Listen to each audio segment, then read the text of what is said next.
I'm not teaching, I am publicly learning.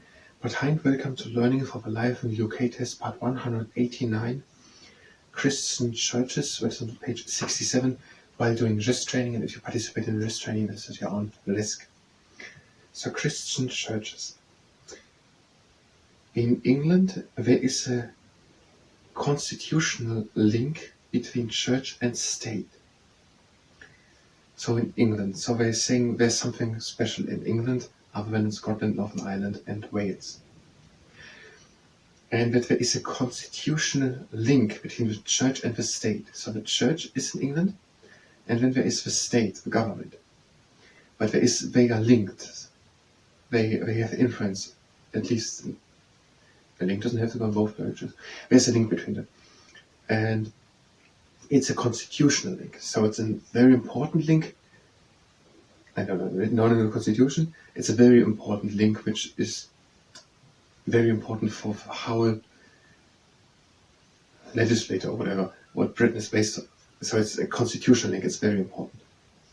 The official church of a state is the Church of England, called the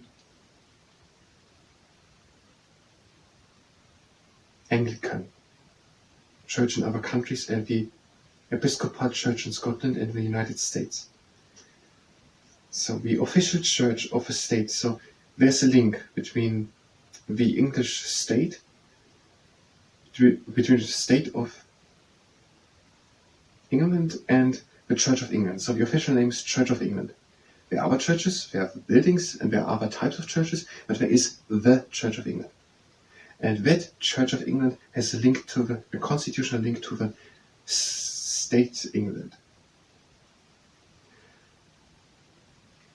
And it is in other countries called Anglican Church, Anglican.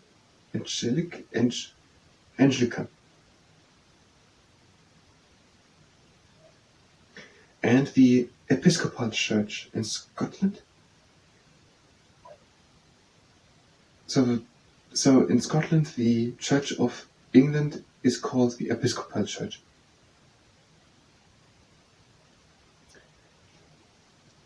And the Episcopal Church and the United States. So in the United States and in Scotland, there are some people, I don't want to say all people, because there are certainly some people who don't refer the Episcopal Church to the Church of England, it's the United States or Scotland. In Scotland and the United States, it is said Episcopal Church to the Church of England. The official church of the state is the Church of England, called the Anglican Church in other countries, and the Episcopal Church in Scotland and the United States.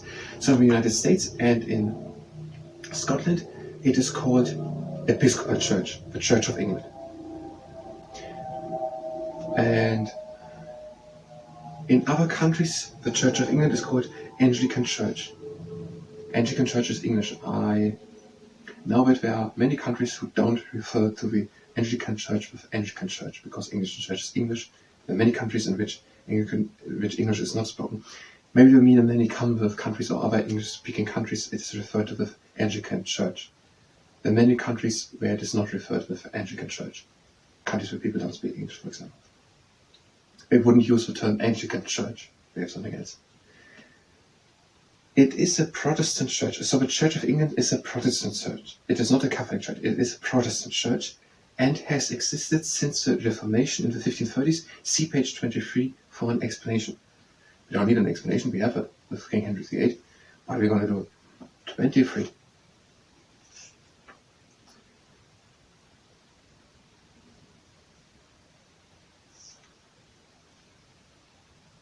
Henry VIII was most famous for breaking away from the Church of Rome. It is all up page 23. I mean 24 more. To divorce his first wife, Catherine of Aragon, Henry needed the approval of the Pope. When the Pope refused, Henry established the Church of England. In this new church, the king, not the Pope, would have the power to appoint bishops and order how people should worship. At the same time, the Reformation was happening across Europe. This was a movement against the authority of the Pope and the ideas and practices of the Roman Catholic Church. The Protestants formed their own churches. They read the Bible in their own language instead of in Latin. They did not pray to saints or at shrines. and they believed that the person's own relationship with God was more important than submitting to the authority of the church. Protestant ideas gradually gained strength in England, Wales and Scotland during the 16th century. In Ireland, however, attempts by the English to impose Protestantism led to rebellion from the Irish chieftains, and much brutal fighting followed.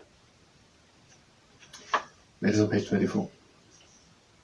So, the Church of England is a Protestant church. And it exists since the 1530s, the time of the Reformation. The English Reformation was a longer period. The monarch is the head of the Church of England. So the monarch, so king or queen, that would be currently, I saw it one time, it is in the book, would be Charles III. That would be, so now the head of the Church of England. So the king or queen who is the monarch at the time is the head of the Church of England. The monarch is the head of the Church of England. So the spiritual leader of the Church of England is the Archbishop of Canterbury. We are on page 67. That was the one he announced. There we learn more about St. Patrick.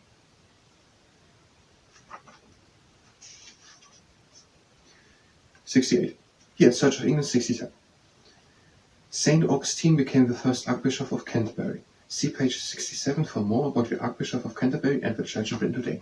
So the head of the church is the monarch, and the spiritual leader of the Church of England is the Archbishop of Canterbury. You're getting more to it? Yes. So the Archbishop of Canterbury is very important.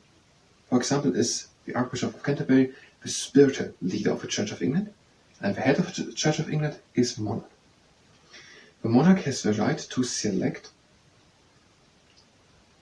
the Archbishop and other senior church officials, but usually the choice is made by the Prime Minister and a committee appointed by the Church.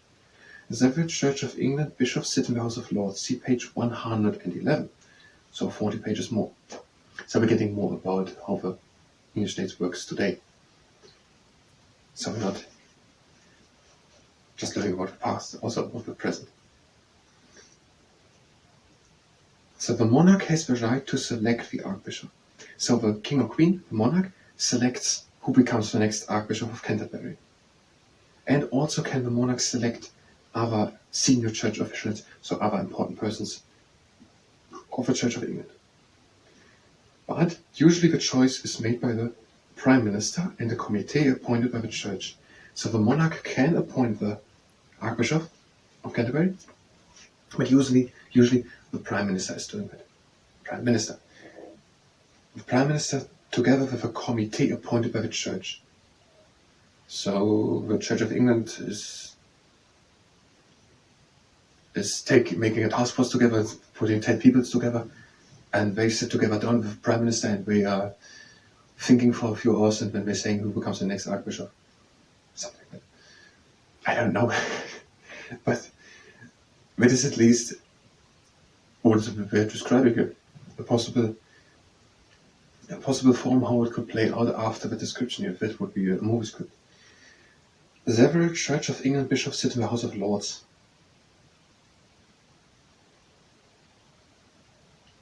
So many people who are bishops in the Church of England, so a bishop seems to be a high position in the Church of England, they are in the House of Lords.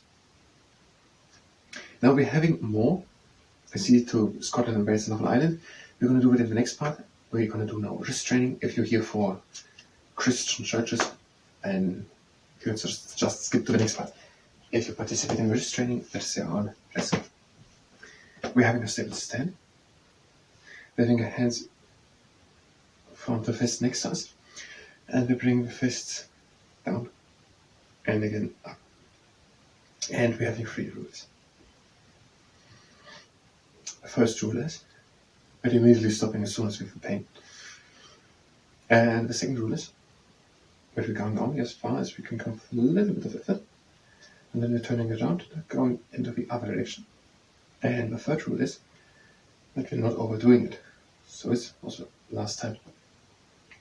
Now the flashlight. Same setup, hands from the fist next to us, and we bring them now to the inside and to the outside.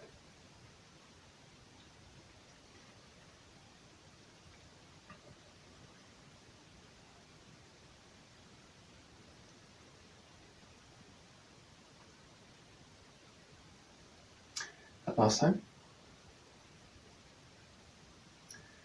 Now the magician flat hands next to us, and we bring these flat hands to the inside and to the outside. And no matter if you're having hands from the fists or just flat hands, we're having these 3 rules. First rule, we're stopping immediately as soon as we feel pain. The second one, we're going only as far as we can go with a little bit of effort. And the third one, we're not overdoing it. So, how about the last time? And now, the pancake flipper. Flat hands next to us, and we're bringing them up. And again down.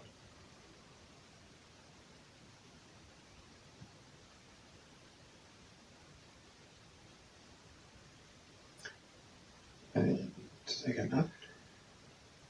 And down. Now the triangular castle architect. Hands with fists out. And we're bringing these fists to the side. And now we're bringing them up. And to the outside. And down. And to the inside. Now we are moving around, going down. Going to the outside. Going up. And to the inside. Now we're having just the last exercise. The crab anxious to receive the hand with the fist next to us. And we're bringing the fist down and pressing a bit against it. Moderate pressure. Not moderate, careful pressure. Careful.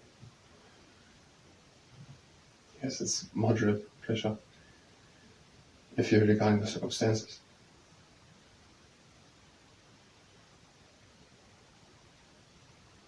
And hold on. And now on the other side, hand on both fists next to us, and we're bringing the fist down and pressing again carefully against it. Pull it from the outside.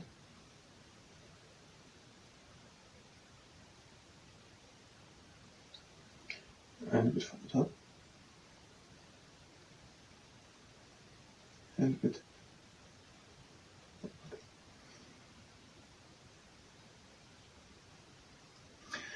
And we're done with our wrist training. Just one last exercise. We're having a long arm, a little bent, and we're going with moderate pressure over the middle part of the lower arm.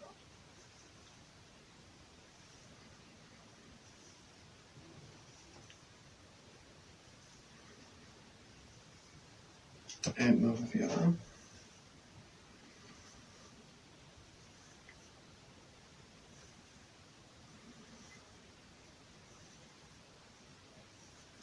And the last time. Now we're having 2 minutes. So look what happens. So, Sir Peter Mansfield, MRI. That's pretty easy. Sir Peter Mansfield. In a way, I would say we're actually trying to look Sir Peter Mansfield. No explanation, not something like Peter is going over many fields with his MRI detector. Just Sir Peter Mansfield. MRI detector, magnetic resonance imaging. Magnetic resonance, not MRI detector, MRI machine is it called, I think. MRI, nothing, just MRI. Scanner, MRI scanner. Sir Tim Berners-Lee. And we're having here Bernard, Berners, candles. And if we make our sentence marking it extra that it's candles. So on Christmas Eve 1990, on the timber tree, many candles are burning. It happened at the same night when information was firstly successfully transferred via the World Wide Web, which was invented by Sir Tim Berners-Lee. Candles, Berners-Lee. I don't know. Why not? It's certainly enough to remember it for an hour, a day, a week, a month to write the test, and after that to forget it again. But we're learning, yes, for the Life in UK test, but we're learning for life. I'm not sure if it's certainly with that sentence, you will pretty sure know it if you know you're going to write your test or whatever in school or in university next week. You're going to know that next week, that sentence. But will you know within a month or in a year? So it's I think a pretty good method to learn something for a test. But it is one to learn for life. We're trying it out. We are checking it and maybe we're able to do it. Let's just make fast IVF was for surgical efforts and Patrick's step to were the big step. So I thank you very much, Evan, today.